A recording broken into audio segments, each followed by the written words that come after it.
powerhouse. I've said before, the Lions are the Niners, just younger. Hall of Fame level talents to me, just younger by about 5 years a player.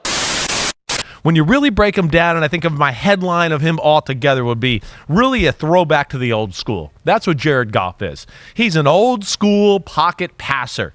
He QBs an offense that's maybe the most aggressive passing offense in the NFL.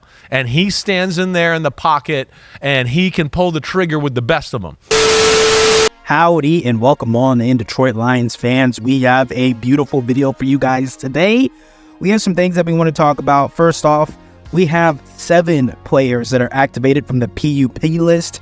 I want to get into those 7 individual dudes, pause, and then I want to briefly talk about what your secondary is looking like. There's going to be a few changes that I don't know what you know about, so I'll be here to let you know. And then a young wide receiver has been, quote-unquote, looking crisp, very crisp. And so we're going to talk about who that might be. First things first, so Brian Branch and 6 others were activated off the PUP list. And so we have newcomer Marcus Davenport joining that party, of course, with Brian Branch, and then cornerback Carlton Davis, another newcomer, Giovanni Manu, Donovan Peoples-Jones, corner Amik Robertson, and then Traquan Smith. So this is great, especially for those secondary dudes that I really spitballed out there, Amik Robertson and Brian Branch.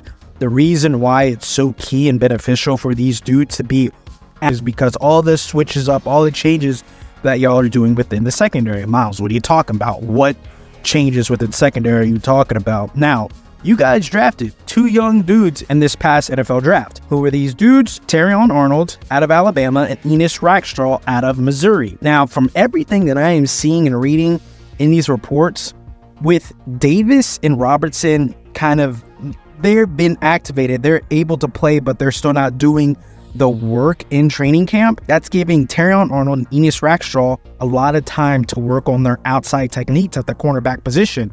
But what that does inversely is Emmanuel Moseley, who for as long as I've known him, especially at his tenure with the San Francisco 49ers, he's been the outside dude.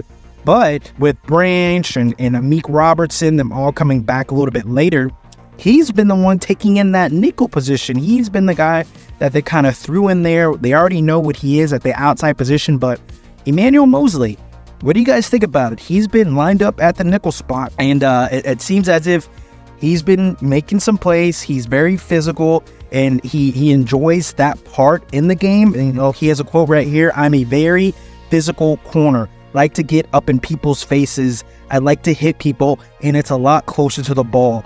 At corner, you can get in the action a little bit, but a nickel, you're right in the action 24/7, so it's very exciting." End quote. That's your nickel corner, Emmanuel Moseley. And so I would say, given that fire, given that passion, let's go ahead and run the tape. Let's go ahead and let this man have his time in that nickel position, in that nickel spot. And that's going to give a lot of cushion to sink or swim for Mr. Terrion Arnold and Enos Rackstraw. And I really love this. This is also showing that Dan Campbell, he loves throwing these young players into the fire, seeing them sink, seeing them swim, see how they adapt in these high pressure environments. So you have 2 rookies going out there and being your potential starting corners. I do personally believe it would be Terrion Arnold and Carlton Davis III as the starting corners coming out in week 1. But hey, the fact that Enos is out there getting some live reps with the ones, feeling that energy, feeling the environment, feeling what it's like to be an NFL pro.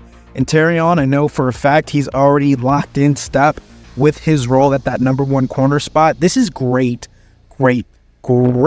experience for your young guys, because if you have already 2 starting corners and you have a young guy coming in, he's splitting the second and third team reps with some other person, and then on the back end of it, he's probably only doing a lot of scout team stuff during the week. And so this is really good experience and really good pressure for these young corners. And the pressure is going to be brought by whom? Who's giving them the pressure, Miles? Who is really testing these corners? Well, I see, as of right here and right now, Jameson Williams is looking, quote-unquote, crisp. And so I have a part of an article right here that I want you guys to hear out loud. Williams looks like he spent time transforming his lower body in the offseason and working on his routes. While his legs are still skinny, he has added some muscle and looks a bit more defined. In addition to the added muscle, Williams has looked crisp with his routes, and with his elite speed, he is setting himself up very well for a breakout season. And guys, this is what we always believe. This is what we always kind of known about Jameson Williams, is if he got healthy, if he got his feet underneath him, and if he started really training in the offseason like a guaranteed pro. And I know you guys remember that video that I made not too long ago of him and Amon-Ra St. Brown doing a little bit of training together. They were working together in the offseason, and so that's going to bode very, very well for Jameson Williams. The simple fact that he's been locked in. And Carlton Davis III as well. I remember during those OTAs, they matched up against each other a lot. He was just good on good. He just wanted to get better this offseason, and so it's really, really good. It's really, really great to see this young spark plug. He's not going through the motions. He didn't let his first 2 seasons define him, of course, with a bad injury. His rookie season and this past season where he was playing a little bit more, he made a lot of great plays last year, a lot of great plays. And so hopefully we can see all of that on a way more consistent basis.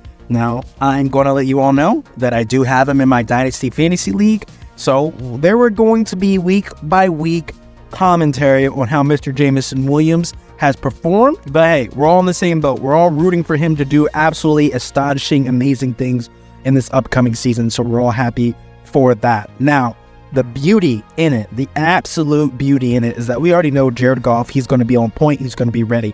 This running game with David Montgomery and Jahmyr Gibbs, that yin and yang approach. And I really still like Sion Baki from Utah that y'all were able to bring in, and then Craig Reynolds. I think the entire running back room is filled with absolute dogs.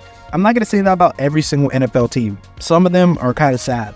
Amon-Ra St. Brown, Jameson Williams, Khalif Raymond. I like this core. There's a lot of speed, a lot of field as the guy that's going to be the human highlight reel.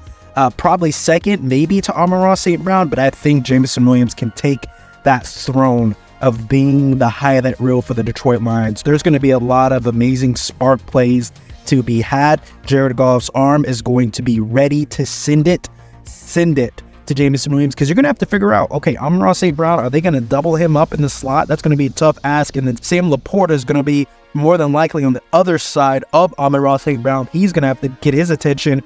Jameson Williams is probably going to be way too electrifyingly fast to just have one guy on him. So it's going to be very, very, very, very telling of how they are going to run this offense. I think it's going to be lights out, absolute lights out, a lot of scoring, but involving your defense. I just want to say this. I'm not saying to, get off the DJ Reader train, but he did suffer a horrible injury.